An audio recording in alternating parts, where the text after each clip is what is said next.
Ui, kita tengok atas juga kalau tak nak kena gigil ni. Kita tengok atas. Aziz, janganlah di situ. Okey. Tak, kat atas tu. Kita tengok atas juga kalau tak nak kena gigil.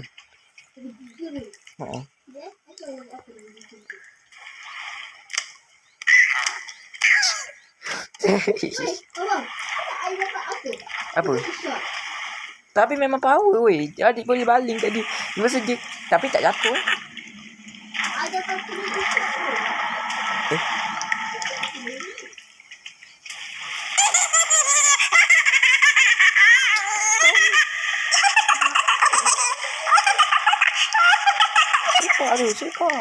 Siapa? Tenggelam